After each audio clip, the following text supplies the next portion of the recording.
said we were going to get a lot of snow, and they weren't joking.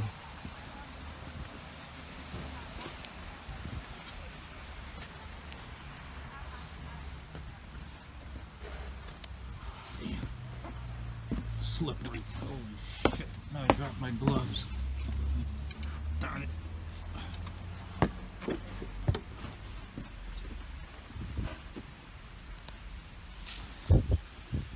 It's absolutely crazy here. And I gotta go to another house and do it. Look at this, it's right up to the steps.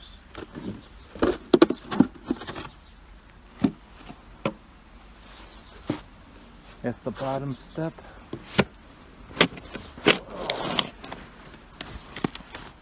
I'm glad I left my Christmas.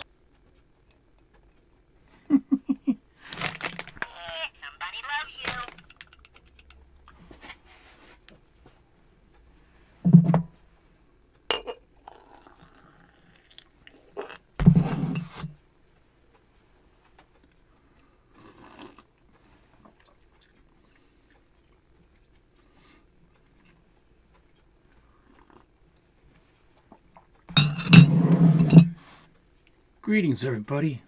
Oh, I gotta stir it up a little bit. I need some sugar in there. God damn it.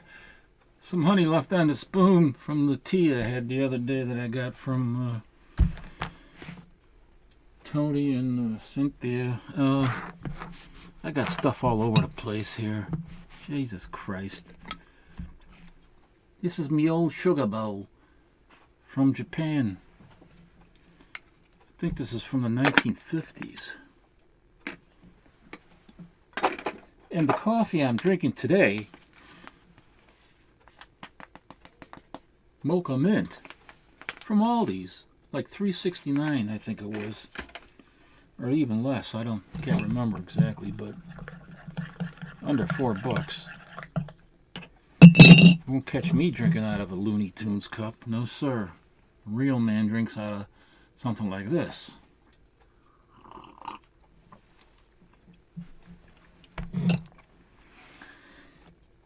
Speaking of Looney Tunes, back in 1962,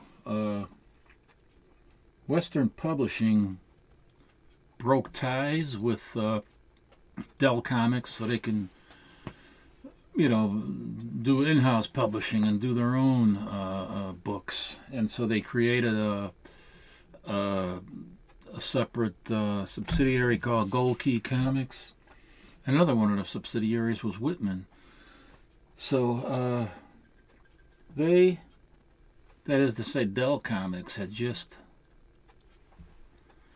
lost a huge volume of books that they were publishing, and it was the beginning of the end for them. I mean, they had Dell had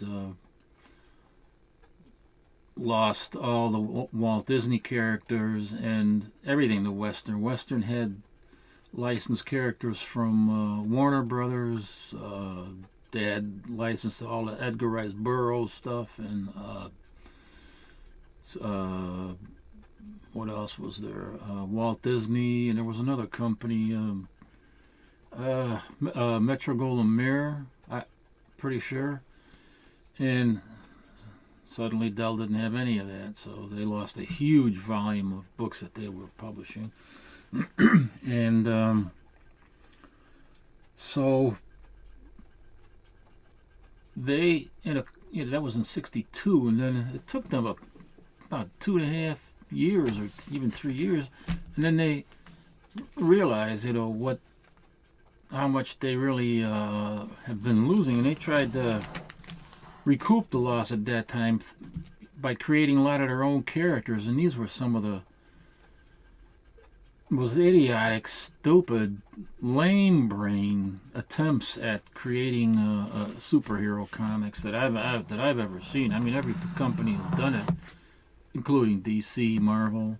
They've all done it, but this has got to be one of the most lame brain. They came up with characters like this, and I decided to do this after I saw one of Gratu Orloff's videos, I think, where he showed a Dell Dracula comic.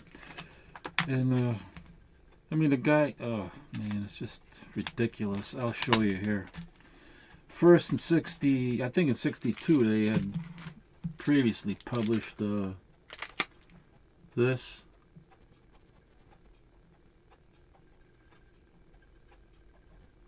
They had the rights to this from the Universal, I think it was, and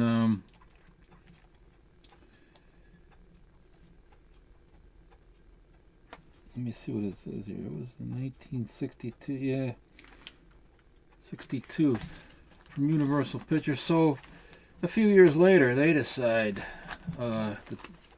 since they already had the rights to the name, and you know, that's another thing. How did they get away with using vampires and werewolves and stuff like that, and when nobody else could even use those names? They couldn't have vampires, you couldn't have werewolves, and yet they did.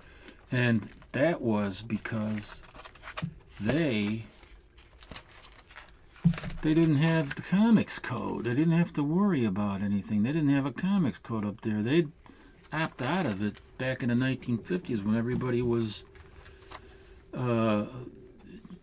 jumping on there in order to save their skin. Dell figured, well, they didn't have to do it. All their comics were wholesome books geared towards kids. They didn't have any of that, you know, bloodlust that some of the EC comics had.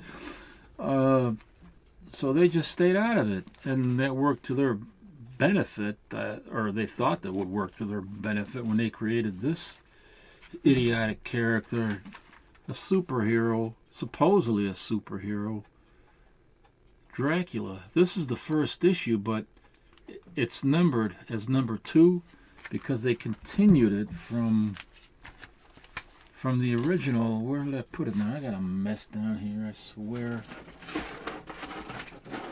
What the hell is it? I just had it. Somebody stole it. Swine, dogs. What did I do with it? Oh. From this was the first issue, Dracula. So they just continued the numbering 3 years later with this new Dracula, and that's a beat up copy. That's like oh, look at that. That's a giveaway copy. That's not even a.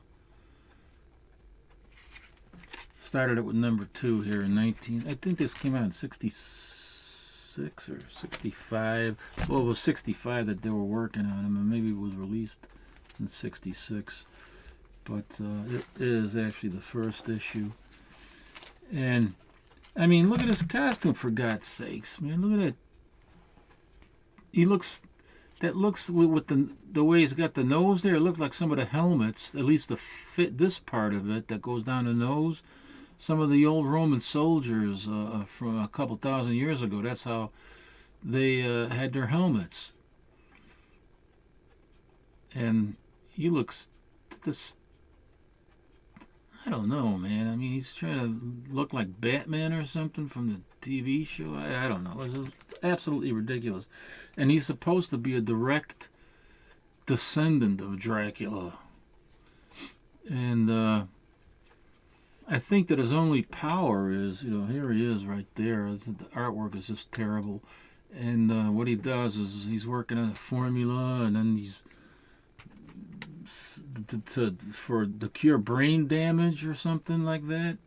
I haven't read this for a long time, so I'm not sure. I think that's what it was, the cure, some kind of brain damage. And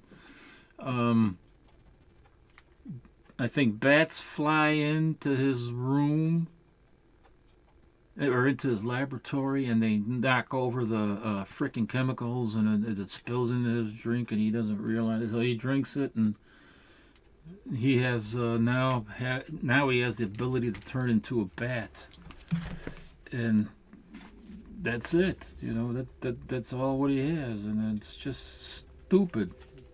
It's just the dumbest. One of the dumbest books ever. And so he goes around, decides he's going to clear his the family name. And that's what the whole series is about. He was going around trying to clear his family name of, I suppose, the bad reputation that his ancestor, the blood-sucking vampire. So I don't know. It's it's just dumb. I think there's a part in here where I don't know what issue it is, where let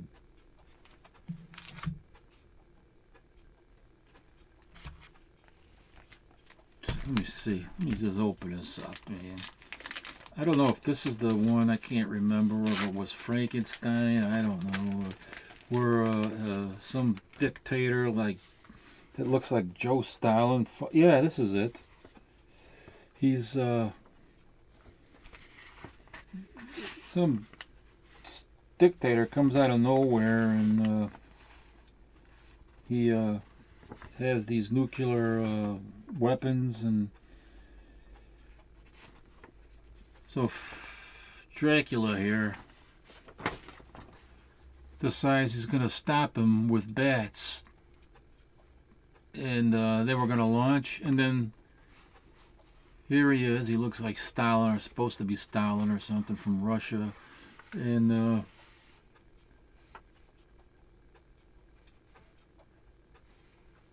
he runs away. He's scared of the bats, and he takes off in a truck and drives the truck over a cliff without any explanation.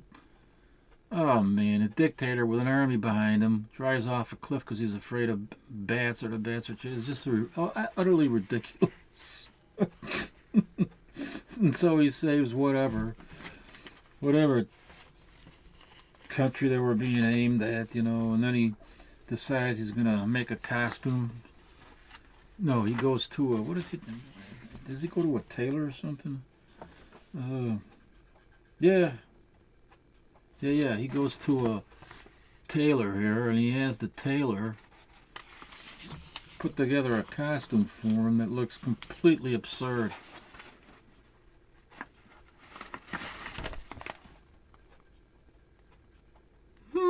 I like it. Freaking idiot. But these are like, I'll tell you why I collect them, because they that was number 2, which was actually number 1 of the new series. Where's number 3? That's number 4. This is number 3.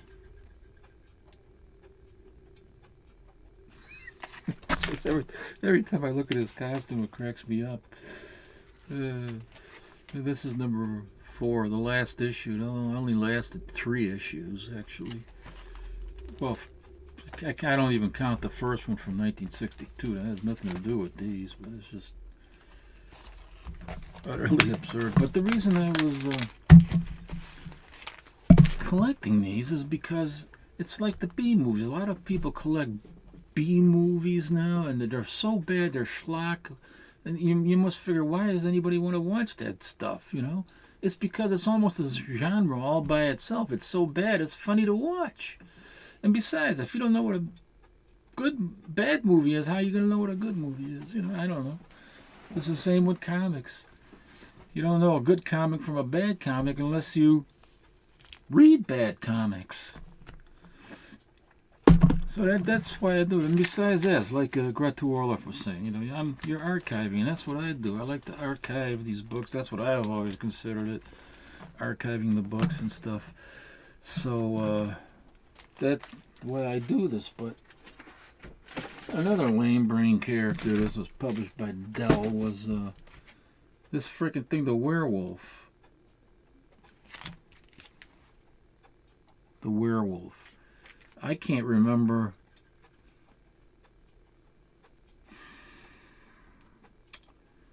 What the hell was his power? He becomes a secret agent. I don't think he even has any. I don't think he has any superpowers. Oh, his name was. I remember something now. Uh,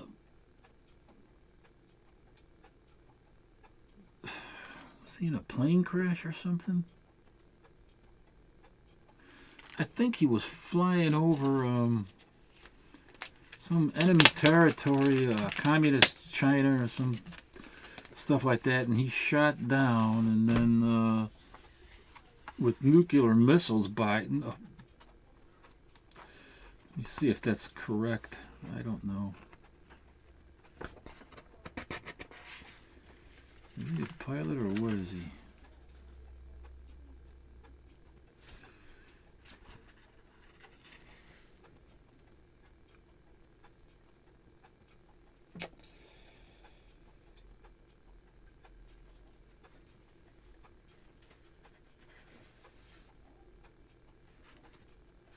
Yeah, that's what it is. That's what I remember now. His name is now get a load of this. This pilot's name is Wiley Wolf. Wiley Wolf. And then he crash lands after he's shot down, and was it with some kind of nuclear missile or some kind of high intensity missile. I can't remember. I'm not going to read the book now to try to find out. It's been so long since I read this. But then he's surrounded by wolves.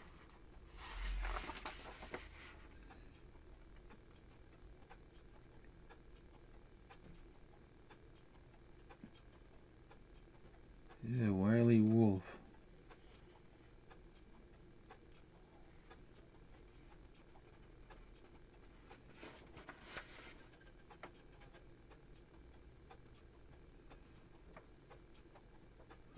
Let me just look at this.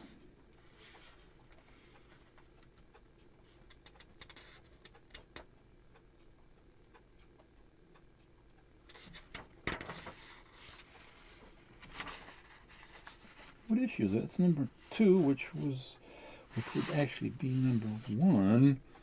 And what the hell? Yeah, this is crazy. Yeah, that's he just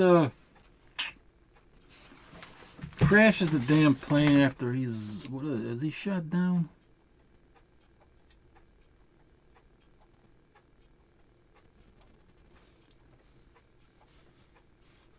No, something else. There was another story like this, I think. I'm confusing the two, but he's in a plane and it's something happens and he crashes and he's almost being burned alive, and then he crashes the plane and he survives that, and then he's surrounded by wolves and he survives that. They even become friends with him, and he lives with the wolves, and then he's saved later on. They never gave up the search. Some search plane finds him, and he decides he's gonna quit the Air Force and become a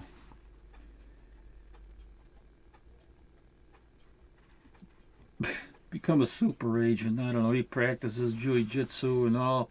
He becomes, proficient in it within a matter of weeks or whatever. And then he trains his wolf, Thor, always by his side. And I don't know. This is just absurd. And then he, I don't know. He survives it all. It's the most idiotic story ever. And it all happens within a few weeks. And the wolf is acts like a regular dog.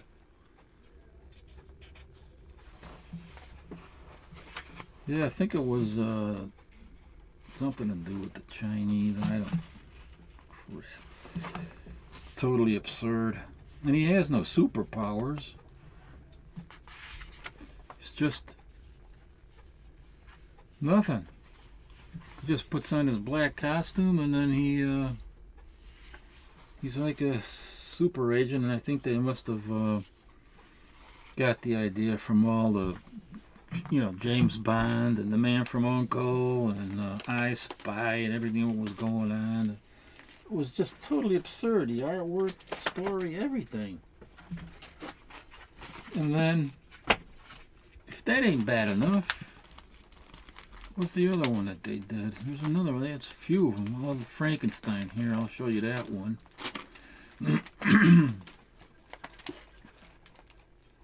This is crazy too. Absolutely crazy. This was a great book. The Dell issue from 1962. What was it? 1963.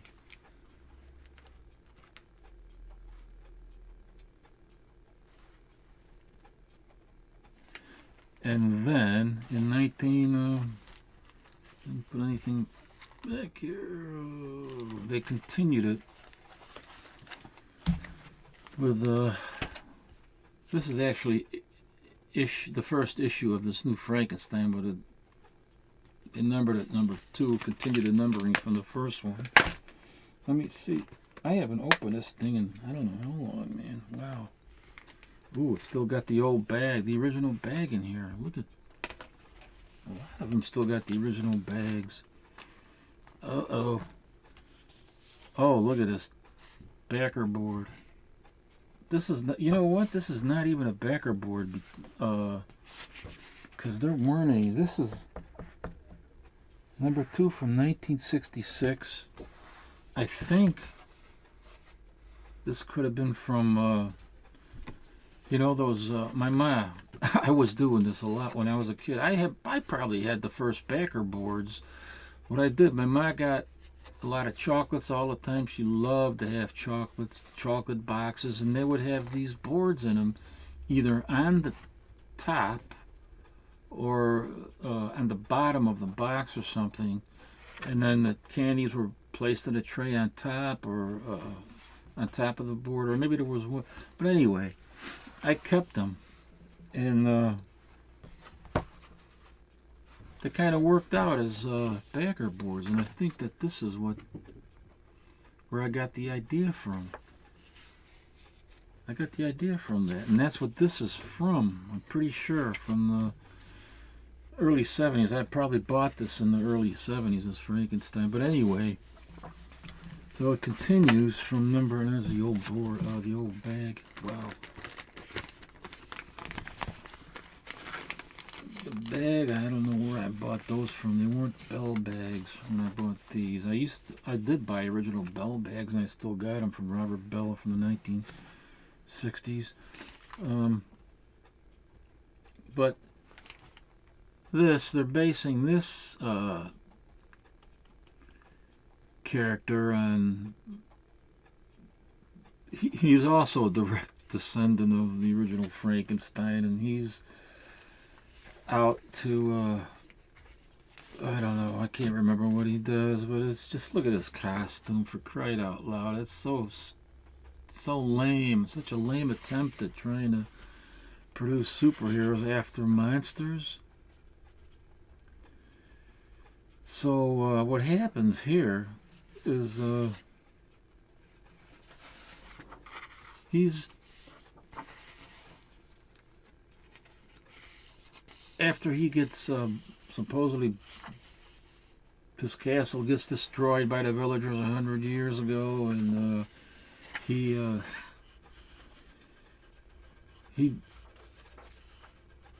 castle crumbles, but he survives just like in the original Frankenstein. He gets out of he's in the lab, and he gets struck by lightning. He's laying on a slab there for 100 years or whatever, and then he gets struck by lightning, and he comes to life, and he's already got the costume on. I mean, it's just absurd. It's just absurd. Yeah, 1866. He's been there for 100 years, and then lightning strikes him again, and he wakes up, and he's got a weird-looking costume on, and he figures out who he is, I think, and then he puts a mask on to cover his face, which is green for some frickin' reason, I don't know. And he finds out he's got super strength and all this stuff, and it's just totally absurd, and the artwork is totally bad. I mean, it's bad, bad, bad. So he vows to fight evil. I don't know.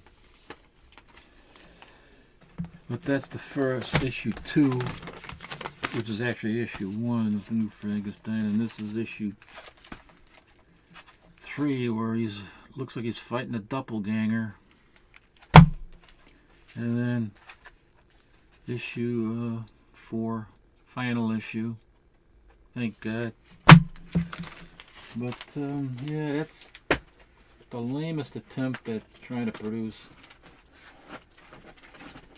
That Dell could have, they could have done something better, but it's like they didn't even try to really create something that would be able to compete in the market. They just whip something together willy-nilly, and then no wonder it died after 4 issues. What else was there? There were other stuff too. What other bad ones they got? Do I got them? Yeah, here. Here's another one. I got another one. What are they? Here. This one was called, of all things, this is the first issue of called Superheroes, the Fab Four. The only the only Fab Four that I know is the Beatles. The Beatles Fab Four. They were the Fab Four. So they take the name from the Fab Four and call it Superheroes, the Fab Four. And it's really another lame brain attempt at trying to create a superhero comic. Here they put together a team of these characters. I don't know what. Oh man, I don't know what the hell they were trying to do with these crazy names. So you got these heroes. Yeah.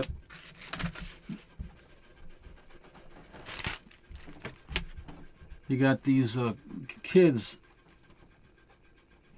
What did they do? They went in. This is the first issue, right? Yeah. This is from 1967. Same year they came out with Brother Power the Geek, another bad one, but that was from DC. For another time, I'll talk about that. But this is covered by Sal Trapani. I forget how to pronounce his name, but or Trapani. The art wasn't too bad, but the story was totally ridiculous. These 3 teenagers are in the Dell Museum of Heroes or something. And let me look through my reader copy of this. They see these androids, and each android has some kind of power. And they're in this museum, and see if I can't. The Dell, not a museum, the Dell Hall of Heroes. So they're there. They're going through the museum, looking at, it's Dell Hall of Heroes, looking at these androids.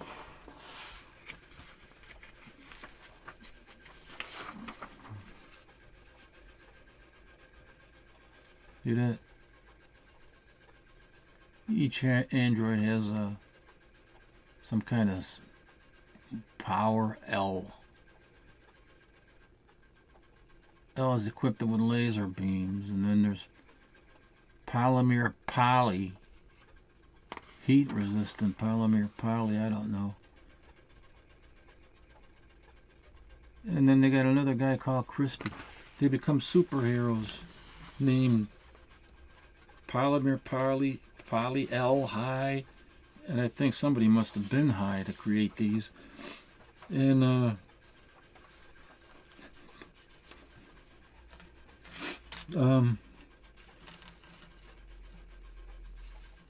Crispy, polymer poly and Crispy. Can you imagine being somebody called Crispy?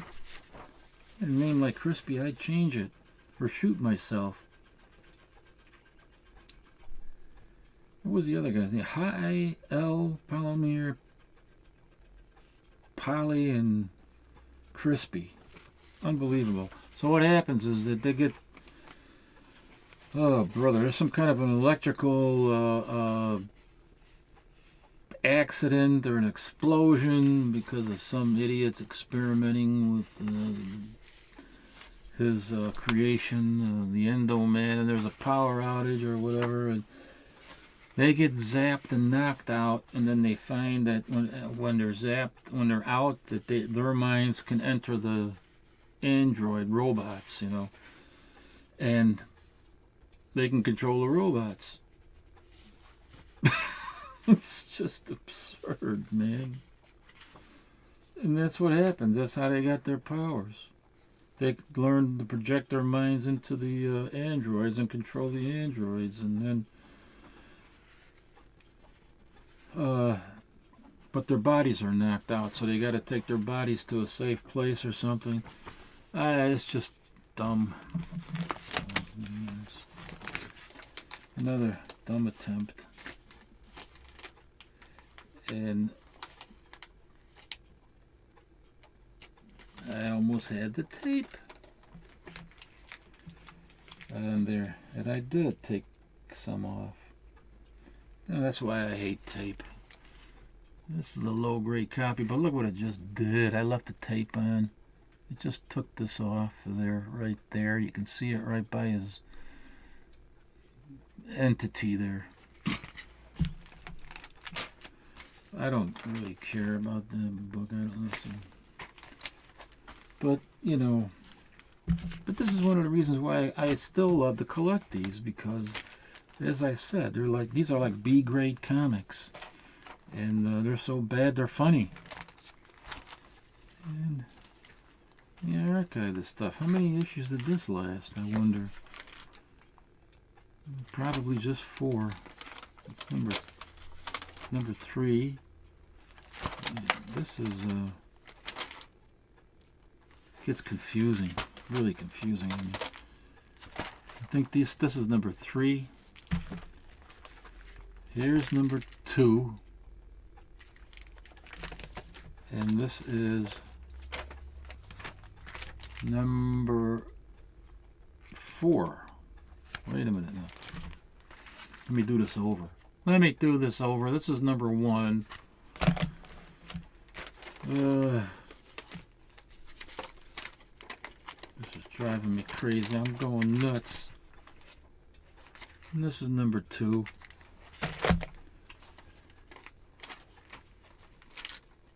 And this is number 3. I got 3 copies of number 3. How, I don't know. And this is number 4. That was the end of it. Number 4. And it's kind of funny because look at this. America's greatest superheroes. Look who they battle. Look at the names they come up with. Mr. Nut and Johnny Boom Boom. The Clown, Mr. Nut, and Johnny Boom Boom.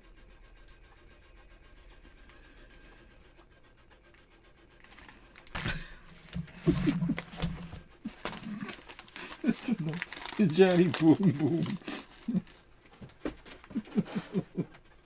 Holy cow.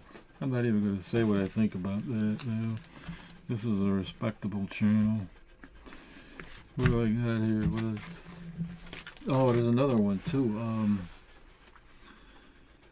What's this?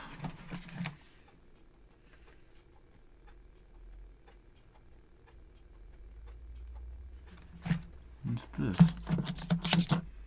What's this?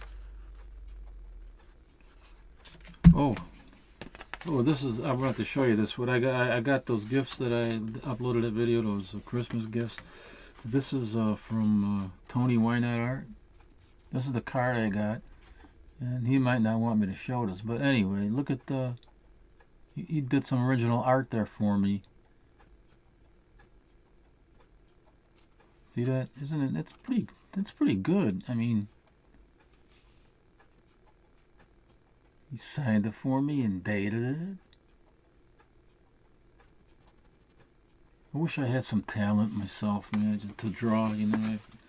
But that's really good. I mean, this is going to be framed. I'm going to frame this. And a matter of fact, I already got the frame for it. Where did I put it? I had it here somewhere. But it's going to get framed. And what else did I have here? I had some other stuff from Dell that was... Oh, wait a minute. It's my chicken clock.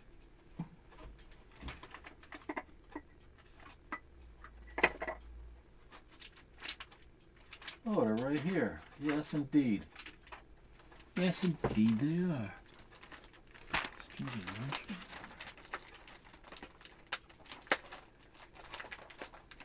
Oh, there's another one I wanted to show. I'll show you that later. Nucla. Yeah, Nucla. Oh, you know what? I think this is the comic that I was getting confused with that other guy, the werewolf. So this is Nucla. This only lasted 4 issues. It was the end of it. Here's number 1.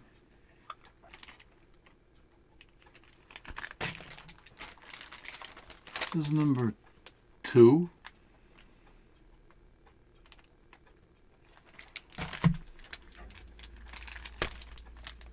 This is number 3. They're all from 1966. The cover's by Dick Giordano. And I think the inks are by the other artist that did some of the Dell stuff, Sal Trapani. Got it. Yes, Charlton 66, how to pronounce that name. Oh, this is interesting. This is the last issue, issue 4, but it's a Steve Ditko cover. And I think the artwork is all Ditko. Let me see this. Let me see if this is the artwork is all Ditko. I gotta have a sip of my coffee.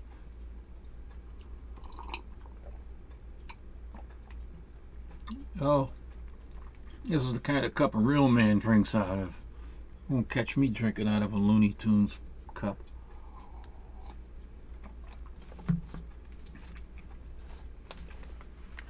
Somebody loves you. Let me see. Okay, this is number 1. Let me see if this is the one I'm thinking of. Is this number 1? No, this is number 4. I don't want to look at this. Alright, well, I think I'm becoming as absent-minded and goofy as our politicians up there in the White House. That's number 1.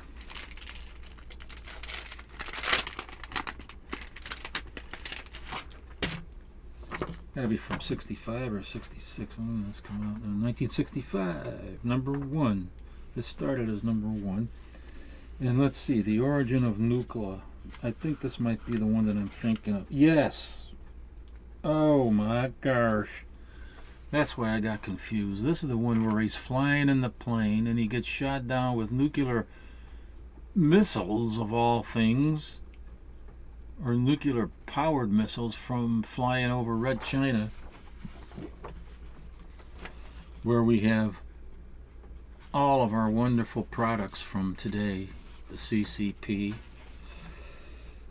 including COVID. But anyway, it's not the fault of the Chinese people. It's the fault of the communist system. They lie, they steal, they cheat the CCP and kill their own people.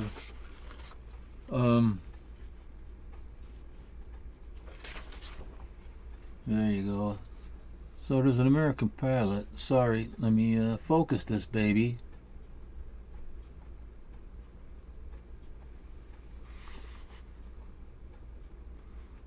Focus, you bloody so-and-so. There you go.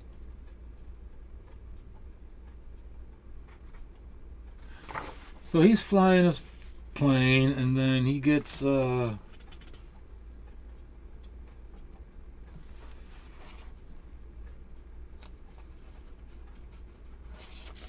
this is crazy.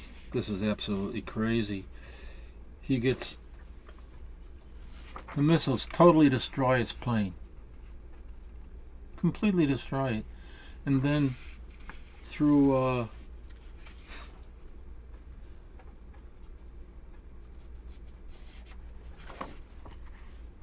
they're all happy that the CCP army there is all happy that they destroyed this American bastard.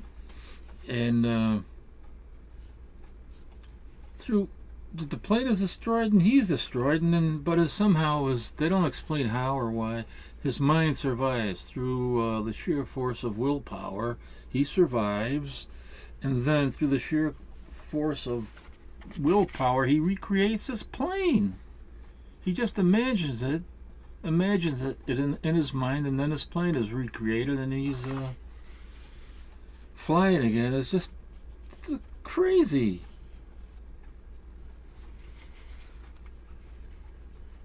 So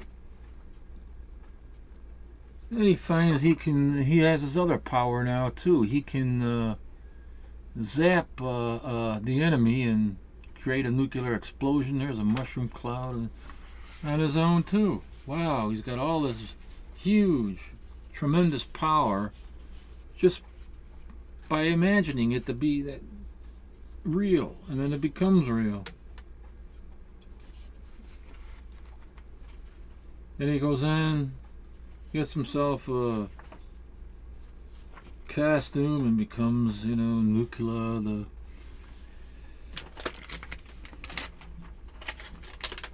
nuclear-powered man, like so many other characters. Oh, God.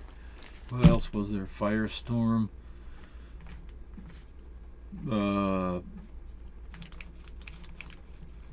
The Atomic Knights, Firestar, the Atom, I don't know, Solar, Man of the Atom, and Marvel had one too, didn't they? I mean, besides Firestar, then they have I don't know. But it's just absurd. I don't know. But the origin and everything. I never heard anything so ridiculous in my life. It's pretty bad, but they're fun. They're fun to read because they're so bad.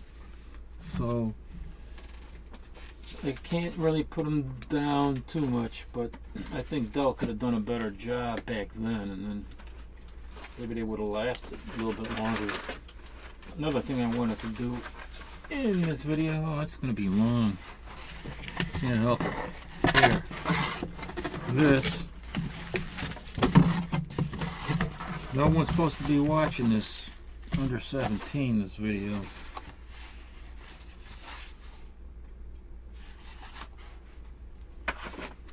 This is what he got. I mean, I accidentally opened this. I thought it was for me and for my wife, for Colette.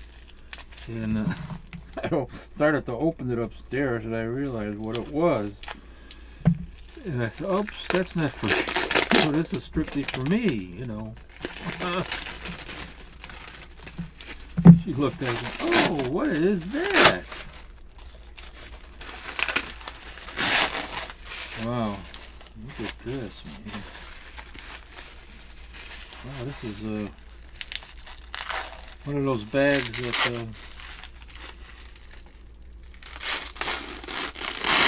kind of sticks to the little bit. That's interesting. Rather paper, but not a bag. And he uses the blue tape, which is what I like to use because it's easier to come off, and in case something does get stuck to a comic, this would be pretty easy to remove. This tape here.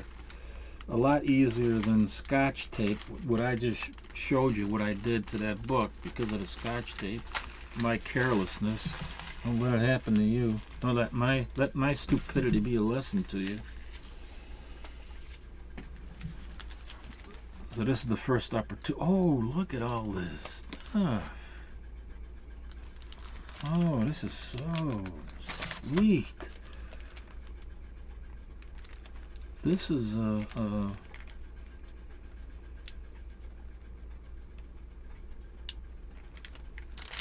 bondage cover, but he looks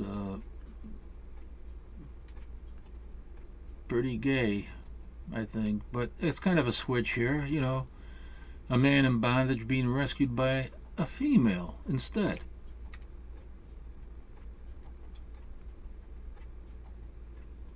A rat crawls on his legs. So yeah, around here on my show, you have equal opportunity. Year of the Villain. I don't have this issue. I do not have this issue. That's a nice cover, man. That is a really nice cover. Wonder Woman. I'm so into Wonder Woman now. And here's the Uncanny X-Men. Marvel Feature presents. I don't have this either. Tony, look at his bonus. A UPC.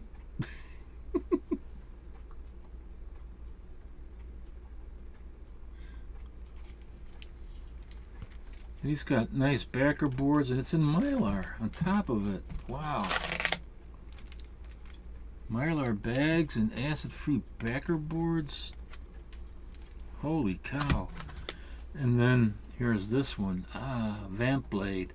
And as I said, this book contains a home-wrecking, kill-crazy space worm possessed Kate Carva. Stay alert.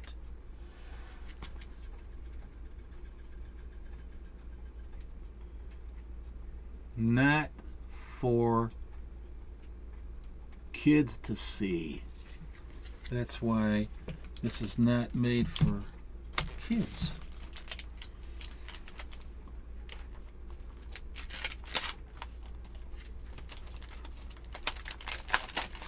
Tony, my friend, thank you so much for all these.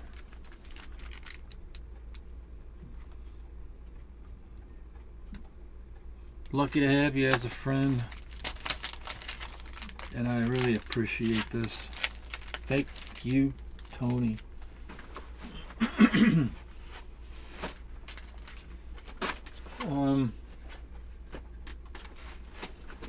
By the way, if Tony's watching this, I'm afraid I ate all those cookies. I ate them all, and Colette's mad because she says I could have eaten some of those because they don't have any nuts in them. Well, what can I say? Now I'm going to have to try to find out where you got those and get some myself for her. What else have I got here? I got so much stuff all over the place. Oh, look at this. I got this recently.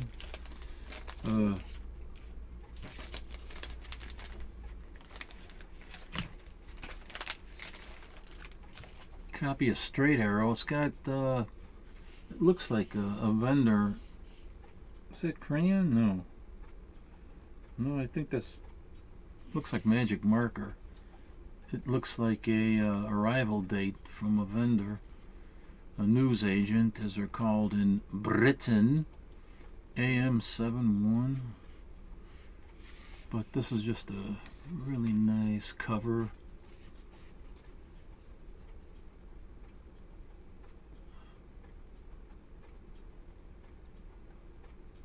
I can't pronounce the last name. Fred Mager.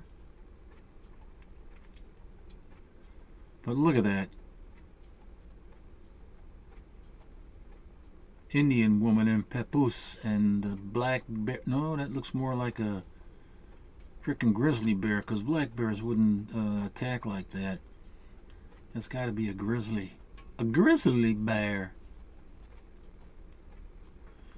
Straight arrow number 38. Look at the back. Oh, what a great ad. This is the kind of... Oh, excuse me. I can't see. I can't see. I got floaters in my eyes and I have to name them each, except I have too many. I do have a lot of floaters in my eye. Gratu's lucky he only has a couple. It happens when you get older. Let me show you the back. What am I doing? Cracker Jack. This is a great ad. This is the kind of ad that I'd like to make a poster out of. I have no room though. No wall space left. I gotta give Gratu a call and see if he can lend me some wall space. Let's see what other ads they got in there. Anything else that's interesting? Oh, here's a story that looks interesting. The Abominable Snowman. Abominable Snowman.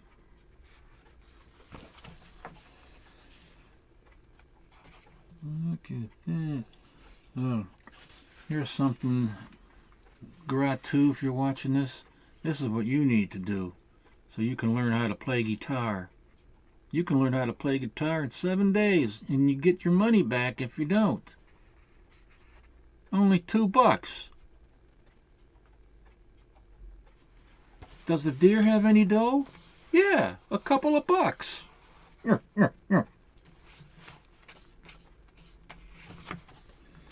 look at this. This is another interesting ad. It's always interesting to me to look at these ads because it reflects the period in which the comic was produced and the kids, what they enjoyed and how they lived and what they listened to on the radio or watched on early television or in the movie theaters, and it always interests me. The kind of toys they played with and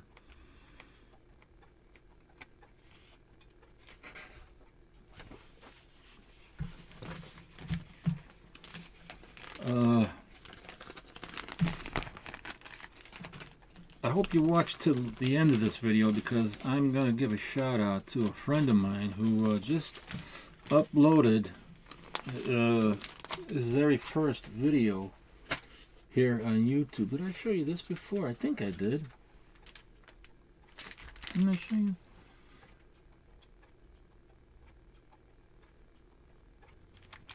Joe Manley did the cover on this. The colors of Stan Goldberg. I must have. Yeah, I've talked about him before. Joe Manley, he died in... he was only 32 years old, I think. And died in 1958. And then I think a year later, in 1959, Matt Baker died. He had a lifelong problem with his heart, though.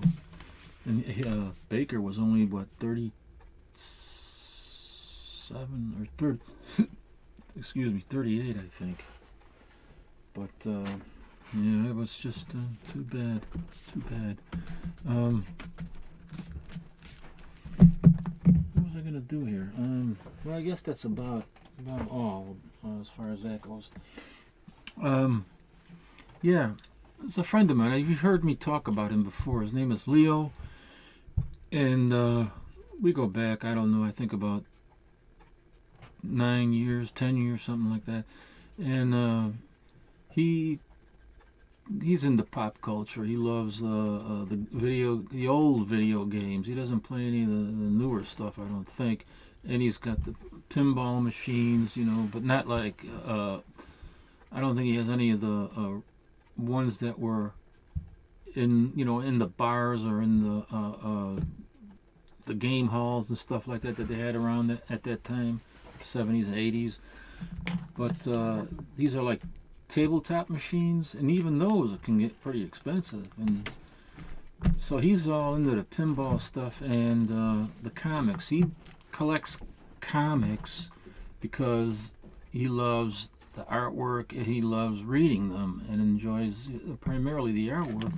And so he's in his video. He gives looks at the comics with a critical eye, in coming from an artistic viewpoint, because he is an artist himself.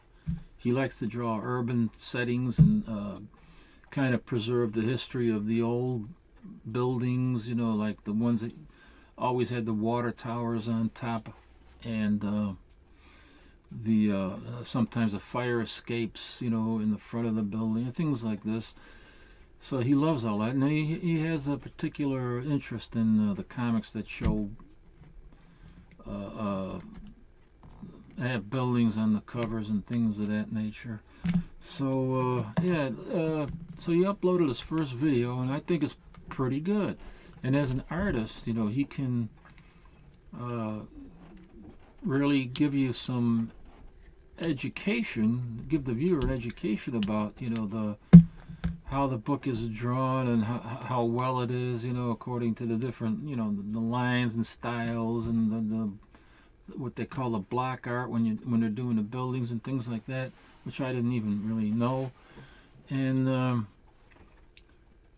but I affectionately call him low-grade Leo because he loves the lower grade books, because, like I said, he collects them because he enjoys the artwork and loves to read the stories. So if you can give him a sub, give him a like, if you're so minded. I don't want to tell anybody, force anybody to go over there and subscribe and stuff. That's not what I do, but you'll be missing out if you don't. So that's my friend Leo, and his channel is called Time Travel Comics, and I will leave a link at the end of this video, a direct link to his video, his opening video, and you can give him a nice welcome to the community, because besides everything else, him being an artist and collecting all the Silver Age and Bronze Age books, he is a super nice guy. So do that and you'll be happy you did. And I shall get busy right now. I shall leave you very softly now and get busy framing this, because I don't know if I love this more than the comics, to be honest with you. But I'm really lucky to have him as a friend, and that he did this for me. It was really sweet and nice. Anyway, so check out Leo's channel, and I will see you in the next video, where I will show you more stuff from the world of stuff. Take care, folks. Live long and be well.